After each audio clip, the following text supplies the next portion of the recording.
जुए वाली class teacher. अरे वाह, मुझे नौकरी का कॉल आ गया। मेरी माँ ये बात सुनकर बहुत खुश हो जाएगी। आपका बहुत बहुत धन्यवाद भगवान जी कि आपने मुझ गरीब के नसीब में इतनी खुशियां भर दी। जिस दिन का मुझे इंतजार था, आखिरकार वो दिन आ ही गया। मीनाक्षी की एक सरकारी स्कूल में टीचर की नौकरी लग चुकी थी। ये देखकर मीनाक्षी खुशियों से फूले नहीं समा रही थी। देखो माँ, देखो, मेरी बरसों की मेहनत सफल हो गई। आज मुझे नौकरी मिल ही गई माँ, और वो भी इस गांव के सरकारी स्कूल में टीचर की नौकरी। क्या? अरे वाह बिटिया, ये तो बड़ी अच्छी बात है। तभी दामिनी की आंखों में खुशी के आंसू आ जाते हैं। क्या हुआ माँ, आप रो क्यों रही हो? बिटिया, तुम्हारे पिताजी के जाने के बाद हमें कितनी तकलीफों का सामना करना पड़ा। इतनी गरीबी में भी तुमने इतनी मेहनत करके अपनी पढ़ाई पूरी की और इस मुकाम को हासिल किया। सच में बिटिया, भगवान तेरे जैसी बेटी हर माता पिता को दे। बस माँ, अब आपके कष्ट भरे दिन खत्म हुए। अब हमारी खुशियों के दिन शुरू हो चुके हैं। देखना माँ, बहुत जल्द मैं एक बड़ा सा घर खरीदूंगी और आपको उस घर में ले जाऊंगी। मीनाक्षी बहुत गरीब थी। गांव वालों के घर घर जाकर काम करके उसने अपनी पढ़ाई की थी। मीनाक्षी के जीवन में केवल एक समस्या थी, और वो थी उसके सर की जुएं। मीनाक्षी के सर में बचपन से ही कई सारी जुओं ने अपना ढेरा जमा रखा था, जिसके चलते मीनाक्षी हर पल अपने सर को खुजाती रहती थी। अब अगले दिन मीनाक्षी अपने स्कूल में जाती है। आज मीनाक्षी का पहला दिन था। बच्चों, मैं हूँ आपकी नई क्लास टीचर। आज से मैं आप सबको मैथ्स पढ़ाऊंगी। अब आपको पढ़ाई में ध्यान लगाना है और मन लगाकर पढ़ाई करनी है। मैम, मुझे मैथ्स में कुछ नहीं आता। मुझे भी नहीं आता मैम। क्यों बच्चों, पिछली टीचर ने आपको मैथ्स का सब्जेक्ट नहीं पढ़ाया क्या? नहीं मैम, हमें किसी भी टीचर ने मैथ्स नहीं पढ़ाई, इसीलिए हम मैथ्स में कमजोर हैं। अच्छा, कोई बात नहीं, अब मैं आ गई हूं ना, अब मैं आप सबको बहुत अच्छे से मैथ्स पढ़ाऊंगी। मीनाक्षी ब्लैक बोर्ड पर जैसे ही मैथ्स का सवाल लिखने लगती है, तभी उसे सर में जुएं काटने लगती हैं और मीनाक्षी जोर जोर से अपने सर को खुजाती रहती है। आह, ये मेरे सर की जुओं ने तो मेरा जीना हराम कर रखा है। पता नहीं कब मेरा पीछा छोड़ेंगी। मैम, आपने ये क्या लिखा है बोर्ड पर? हाँ हाँ, रुक जाओ अमर, मेरे सर में बहुत खुजली हो रही है। खुजली के कारण मीनाक्षी जो भी लिखती वो बच्चों को समझ में नहीं आ रहा था। मीनाक्षी बच्चों को पढ़ाना छोड़कर अपने सर को खुजाती जाती। क्या हुआ मैम, आपको इतनी खुजली क्यों आ रही है? आह, उफ, बच्चों, आज की क्लास यहीं खत्म करते हैं, हम कल पढ़ेंगे इसके आगे। इतना कहकर मीनाक्षी क्लास से चली जाती है। मैम ने तो कुछ पढ़ाया ही नहीं, फिर आगे क्या पढ़ेंगे हम? ये सब अब तो मीनाक्षी के साथ रोज का हो चुका था। क्लास में बच्चों को वो पढ़ाती कम और सर खुजाती ज्यादा, और आधी क्लास करके घर चली जाती, और इस कारण बच्चों की पढ़ाई सही से नहीं हो पा रही थी। अब देखते ही देखते 1 महीना गुजर जाता है। तभी एक दिन स्कूल का प्रिंसिपल राउंड पर मीनाक्षी की क्लास में आता है। बच्चों, तुम्हारी नई टीचर सही से पढ़ा रही है ना? सारे बच्चे हाँ कहते हैं। तभी प्रिंसिपल रोहन को खड़ा करते हैं। बताओ बेटा, 25 में से 10 माइनस करेंगे तो कितना बचेगा? नहीं पता सर। क्यों बेटा, जब टीचर क्लास में पढ़ाती है तो आपका ध्यान किधर रहता है? टीचर पढ़ा कहाँ पाती है सर जी, वो तो क्लास में आकर बस अपने बालों को खुजलाती रहती हैं और रोज आधी क्लास करके घर चली जाती हैं। इसीलिए हमें मैथ्स में कुछ नहीं आता। क्या? मीनाक्षी जी, ये मैं क्या सुन रहा हूं? आप रोज आधी क्लास करके घर चली जाती हो? सर वो क्या? इस स्कूल में ऐसी लापरवाही नहीं चलेगी मीनाक्षी जी। अगर आगे भी आपका यही हाल रहा तो इन बच्चों के भविष्य का क्या होगा? क्या सीख कर जाएंगे ये स्कूल से? ऐसे में हमारे स्कूल का कितना नाम बदनाम होगा पता है आपको? मैं आपको लास्ट वार्निंग दे रहा हूं, आगे से ऐसी शिकायत नहीं आनी चाहिए, वरना मुझे मजबूरन आपको डिस्चार्ज करना होगा। प्रिंसिपल सर गुस्से में वहां से चले जाते हैं। ये सुनकर मीनाक्षी रोने लगती है। मुझे माफ कर दो बच्चों, मैं नहीं चाहती कि तुम्हारे साथ कुछ गलत हो। मैं तुम सबको दिल से पढ़ाना चाहती हूँ, पर मजबूरन मैं तुम्हें सही से नहीं पढ़ा पा रही। क्या प्रॉब्लम है आपको मैम, हमें बताओ। कोई बात नहीं रिया बेटा, अब मैं एक बड़े डॉक्टर के पास जाकर ही अपना इलाज करूंगी। मेरे सर में बचपन से ही कई सारी जुओं ने डेरा डाल रखा है। मैंने इसका इतना इलाज किया, पर आज तक मुझे कोई फायदा नहीं हुआ। पता नहीं कब मेरे सर की ये जुएं मेरा पीछा छोड़ेगी। मैम, मैं भगवान जी से प्रार्थना करूंगी कि आपके बालों की जुएं जल्द ही आपका पीछा छोड़ दें। थैंक यू बेटा। इन बच्चों का भविष्य मेरे हाथों में है। अब मुझे चाहे जितनी भी तकलीफ हो, मैं इन बच्चों को पढ़ाना नहीं छोड़ूंगी। मैं पूरी मेहनत और ईमानदारी से इन बच्चों को शिक्षा दूंगी। अब उसी दिन से मीनाक्षी अपना सारा ध्यान बच्चों की पढ़ाई में लगा देती है। उसके सर की जुएं उसे बीच बीच में डिस्टर्ब जरूर कर रही थी, पर उस परेशानी को वो नजरअंदाज कर देती और बच्चों को पढ़ाने में सारा ध्यान लगाती। पर उसके सर की जुएं क्लास में इधर उधर गिरती रहती और इस कारण धीरे धीरे क्लास में बच्चों के सर पर भी फैलती जा रही थी। मीनाक्षी ने अपने सर की जुओं से छुटकारा पाने के लिए डॉक्टर से लेकर नीम हकीम तक अपना इलाज कराया, पर उससे कोई फायदा नहीं हुआ। और अब क्लास में मीनाक्षी की लगन और कड़ी मेहनत रंग लाने लगी थी। बच्चे मैथ्स में पहले से ज्यादा होशियार हो गए थे। एक दिन मीनाक्षी अपनी क्लास में थी। अमर, तुम बताओ 2 8 कितने होते हैं? मैम 2 8 16। Very good. अच्छा पायल, अब तुम बताओ 5 + 5 कितने होते हैं? पायल अपने बालों को खुजाते जा रही थी। उसके साथ साथ कई बच्चे क्लास में अपने अपने सर को खुजाने में लगे थे। ये देखकर मीनाक्षी घबरा जाती है। अरे, ये सारे बच्चे अपने सर को क्यों खुजा रहे हैं? कहीं इनके सर में भी तो नहीं। अच्छा बच्चों सुनो, मैंने आप सबके लिए टेस्ट पेपर तैयार किए हैं, जिससे मुझे समझ में आएगा कि कौन सा बच्चा पढ़ाई में ज्यादा ध्यान दे रहा है और कौन सा बच्चा नहीं दे रहा है। बच्चों का पेपर में ध्यान ही नहीं लग रहा था। वो तो बस सर खुजाने में ही परेशान थे। जब मीनाक्षी बच्चों के पेपर चेक करती है तो एक भी बच्चे ने सही जवाब नहीं लिखा था। ये देखकर प्रिंसिपल मीनाक्षी को बहुत बातें सुनाते हैं। मीनाक्षी जी, ये आप कैसा पढ़ा रही हो कि एक भी बच्चे ने पेपर में सही नहीं जवाब दिया है? अगर आपका यही हाल रहा तो ये बच्चे पेपर में फेल हो जाएंगे। सब बच्चों के सर में मीनाक्षी के सर की जुएं चली गई थी और सब अपने अपने बालों को खुजाने में लगे थे। बच्चे अपने सर को खुजा खुजा कर पागल हो चुके थे। तभी सब बच्चों के पेरेंट्स स्कूल आते हैं और सब प्रिंसिपल के पास मीनाक्षी की शिकायत करते हैं। प्रिंसिपल साहब, ये कैसी टीचर को आपने अपनी स्कूल में रख दिया है? मेरे बेटे अमर के सर में कितनी सारी जुएं हो गई हैं। अरे, जुएं आ गई तो इसमें टीचर की क्या गलती है? हमें हमारे बच्चों ने बताया है कि उनके टीचर के सर में बहुत सारी जुएं हैं। जब भी वो सर खुजाती है, उनके सर की जुएं इधर उधर गिरती रहती हैं, जिस कारण सभी बच्चों के सर में भी जुएं हो गई हैं। इसीलिए बच्चे भी सही से नहीं पढ़ पा रहे। इस टीचर को निकालिए स्कूल से। इसके कारण पूरे बच्चों के सर में जुएं फैल गई हैं। सारे बच्चों के पेरेंट्स मीनाक्षी की शिकायत प्रिंसिपल से करने लगते हैं। ये देखकर मीनाक्षी बहुत रोती है। ये सब क्या है मीनाक्षी जी? जब से आप इस स्कूल में आई हो, आपकी हर समय शिकायत ही आ रही है। आज आपके सर के जुओं की शिकायत आई है। देखिए, कितने सारे बच्चे परेशान हो चुके हैं। हम टीचरों का काम बच्चों को पढ़ाने का होता है, न कि उन्हें परेशान करने का। अब ये सब बहुत हुआ। अब मैं आपको अभी इसी समय स्कूल से डिस्चार्ज करता हूँ। क्या हमारी मैम को स्कूल से निकाला जा रहा है? रुक जाइए सर, इसमें मीनाक्षी मैम की गलती नहीं है। सारे बच्चे और मैम के सर में भी जुएं मेरे कारण ही आई है। मेरे ही सर में जुएं थी, मैम के नहीं। ये सब सुनकर सब हैरान रह जाते हैं। रिया बेटा, क्यों झूठ बोलकर अपने ऊपर ही आरोप लगा रही हो? ये अच्छी बात नहीं। मैम, मैं नहीं चाहती कि आपकी जैसी अच्छी टीचर इस स्कूल को छोड़कर जाए। एक समय था जब हम में से किसी को भी मैथ्स नहीं आती थी, पर आपके आते ही हम सबको मैथ्स पूरी तरह से समझ आ गई।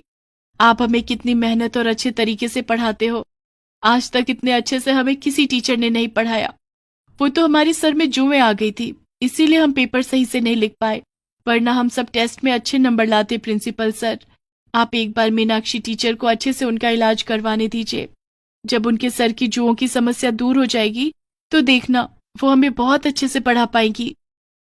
रिया की बात सुनकर प्रिंसिपल स्कूल के पैसों से मीनाक्षी का एक बहुत बड़े डर्मेटोलॉजिस्ट डॉक्टर के पास इलाज करवाते हैं, जिसके बाद मीनाक्षी के सर की जुओं की सारी समस्या दूर हो जाती है और अब मीनाक्षी खुशी खुशी स्कूल में बच्चों को शिक्षा देने लगती है।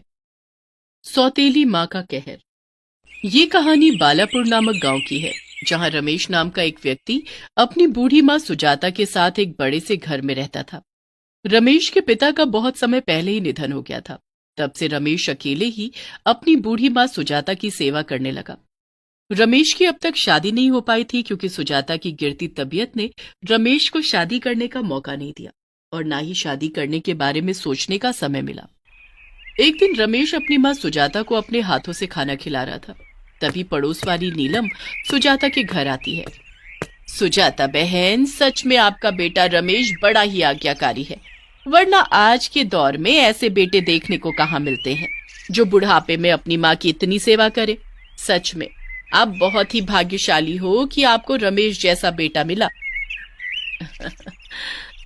ये तो आपने बिल्कुल सही कहा नीलम बहन, पर मैं कब तक अपने बेटे से सेवा करवाती रहूं?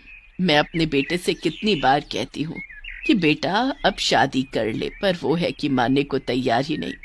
अरे सुजाता बहन, आप अपने गांव की वो सुमन को तो जानते हो ना, जिसके माता पिता का बहुत समय पहले निधन हो गया था।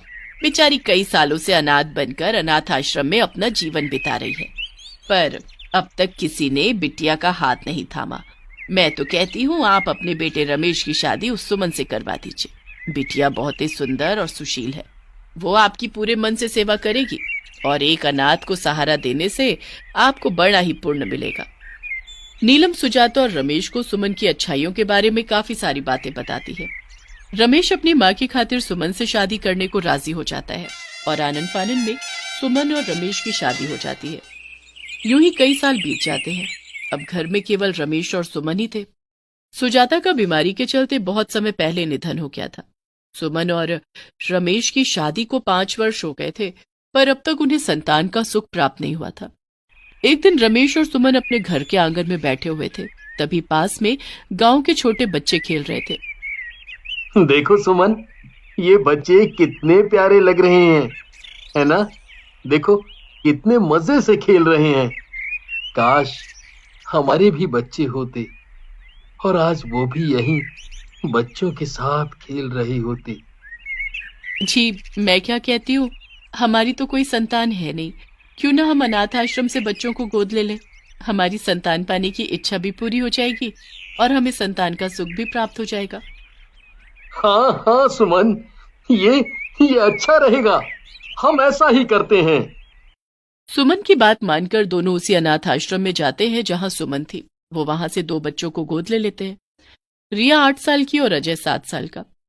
सुमन और रमेश रिया और अजय को अपने साथ घर ले आते हैं। देखते ही देखते काफी दिन गुजर जाते हैं। रिया और अजय सुमन और रमेश के साथ इतने घुल मिल गए थे कि उन्हें देखकर ऐसा लग ही नहीं रहा था कि अनाथ बच्चे हैं। एक दिन सुमन अपने घर की रसोई में खाना बना रही थी। उस समय दोनों बच्चे घर में ही थे और रमेश अपने काम पर गया हुआ था। चलो, अब तो बच्चे भी काफी घुल मिल गए हैं, अब मुझे अपना खेल शुरू करना होगा। उठो यहां से दोनों के दोनों, और सुन रिया, जाकर रसोई में सबके लिए खाना बना, और तू अजय रसोई के सारे गंदे बर्तन धोकर आ, और वो काम होने के बाद पूरे घर की अच्छे से सफाई कर। सुमन का ये रूप देखकर दोनों बच्चे घबरा जाते हैं। माँ, आज आपको क्या हो गया है? आप हमसे ऐसे बात क्यों कर रही हो? घर का काम तो आप ही करती हो ना? तभी सुमन रिया के गाल पर जोरदार चाटा मारती है।